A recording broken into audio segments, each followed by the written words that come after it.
Hello guys. So scalping ആണ് ഇന്ന് just നോക്കാൻ പോകുന്നത്. സ്കാൽപ്പിംഗ് എന്ന് പറയുമ്പോൾ ക്വിക്ക് ട്രേഡ് എന്ന് പറയുമോ. സോ ഫോർ എക്സാമ്പിൾ ട്രേഡിങ്ങിൽ തന്നെ പല സ്റ്റൈൽ ട്രേഡിങ്സ് ഉണ്ട്. ഡെയിലി ട്രേഡിംഗ് ഉണ്ട്, ലോങ് ടേം ആയിട്ടുള്ള ട്രേഡിംഗ് ഉണ്ട്. സോ അങ്ങനത്തെ പല പല ട്രേഡിംഗ് സ്റ്റൈൽസ് ഉണ്ട്. സോ അതിലത്തെ ഒരു സ്റ്റൈലാണ് സ്കാൽപ്പിംഗ് എന്ന് പറയുമ്പോൾ. ഫോർ എക്സാമ്പിൾ ജസ്റ്റ് ഇതെല്ലാം ടൈം ഫ്രെയിം ബേസ് ആണ്. ടൈം ഫ്രെയിം എന്ന് പറയുമ്പോൾ ഇവിടെ കണ്ടോ, സെക്കൻഡ്സ്, മിനിറ്റ്സ്, ഹവേഴ്സ്, ഡേയ്സ് എന്നല്ലോ. സോ ഇപ്പോൾ ഇവിടെ ഹവേഴ്സ് എന്നുണ്ടോ ഇവിടെ. സോ അവിടെ 1 hour എന്ന് കാണും. സോ ഈ 1 hour എടുത്ത് അപ്പോൾ ഇതുകൊണ്ട് ഉദ്ദേശിക്കുന്നത് വെച്ചാൽ ഈ ഇവിടുത്തെ ഓരോ സിംഗിൾ ക്യാൻഡിലുണ്ടോ, ആ ഓരോ സിംഗിൾ ക്യാൻഡിലും ഓരോ മണിക്കൂർ കൂടുമ്പോഴാണ് ഫോം ആകുന്നത്. ഇനി അടുത്തൊരു ക്യാൻഡിൽ ഫോം ആണെങ്കിൽ ഇപ്പോൾ അറൗണ്ട് ടൈം ഒരു 3 മണിയായിരുന്നില്ലേ, അപ്പോൾ 4 മണിയാകുമ്പോഴേക്ക് തന്നെ നെക്സ്റ്റ് ക്യാൻഡിൽ ഫോം ആവും. അതേ രീതിയിലാണ് 1 hour എന്ന് കൊണ്ട് ഉദ്ദേശിക്കുന്നത്. 1 hour മെയിൻലി യൂസ് ചെയ്യുന്നത് വെച്ചാൽ ഡെയിലി ട്രേഡിങ്ങിനാണ്. ഇപ്പോൾ രാവിലെ ഒരു ട്രേഡ് എടുത്ത് അത് പ്രോഫിറ്റോ ലോസോ ആവണമെങ്കിൽ ഒരു ഉച്ചയോ വൈകുന്നേരം. സോ കാരണം ഫോം ആവും, ടൈം എടുക്കും. കാരണം ഓരോ മണിക്കൂർ കൂടുമ്പോഴാണ് ഓരോ ക്യാൻഡിൽ ഫോം ആവുന്നത്. അതേപോലെ തന്നെ സ്കാൽപ്പിംഗ് യൂസ് ചെയ്യുന്നതാണ് ഈ 1 minute 2 minute ചെറിയ ടൈം ഫ്രെയിം.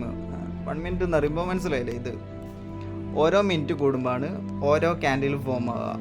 അപ്പം നമുക്ക് എന്ത് ചെയ്യും, ഇപ്പോൾ ഞാൻ ഒരു ട്രേഡ് എടുത്തിട്ട് തന്നെ ചിലപ്പോൾ 5 minute കൊണ്ട് ആ പ്രോഫിറ്റോ അല്ല ലോസിലേക്കോ പോകാം. അത് ക്വിക്ക് എന്ന് പറയും. ഇപ്പോൾ സ്കാൽപ്പിങ്ങിൽ മാർക്കറ്റ് ഏതായാലും നമുക്ക് പ്രശ്നമില്ല. ഇപ്പോൾ ബുള്ളിഷ് ആയാലോ ബിയറിഷ് ആയാലോ കൺസോൾട്ടേഷൻ ആയാലോ പ്രശ്നമില്ല. കാരണം നമ്മൾ മാർക്കറ്റ് അനുസരിച്ചുള്ള ട്രേഡ്സ് എടുക്കുന്നത്. ജസ്റ്റ് ഈ ക്യാൻഡിൽ ഫോം ആകുന്നതിനനുസരിച്ചിട്ടാണ് സ്കാൽപ്പിങ്ങിൽ ഓരോ ട്രേഡ്സ് എടുക്കുന്നത്.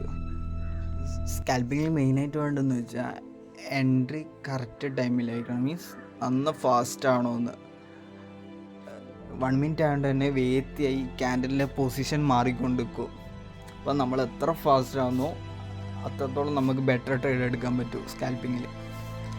പിന്നെ മെയിൻലി വേണ്ടതെന്ന് വെച്ചാൽ ക്ഷമ എന്തായാലും വേണം. കാരണം ഓരോ മിനിറ്റ് കൂടുമ്പോഴാണ് ക്യാൻഡിൽ ഫോം ആവുക. മറ്റേ ഡെയിലി ട്രേഡിംഗ് എന്ന് പറയുമ്പോൾ ഓരോ മണിക്കൂർ കൂടുമ്പോൾ നമുക്ക് ജസ്റ്റ് കൂടെ നോക്കണമെന്നില്ല, അപ്പം എങ്ങനെ നോക്കി മതി. പക്ഷെ ഇതെന്ന് പറയുമ്പോൾ നമ്മൾ ചാർട്ടിൻ്റെ മുമ്പിൽ തന്നെ ഇരിക്കണം. ചിലപ്പോൾ 2 മണിക്കൂർ ഇരിക്കേണ്ടി വരും, 3 മണിക്കൂർ ഇങ്ങനെ ഒറ്റയെടുത്ത് ഇരിക്കേണ്ടി വരും. അത് ക്ഷമ വേണം. രണ്ടാമത്തെ കാര്യം അത് എൻ്റെ ഇതാണ്. കാരണം ഞാൻ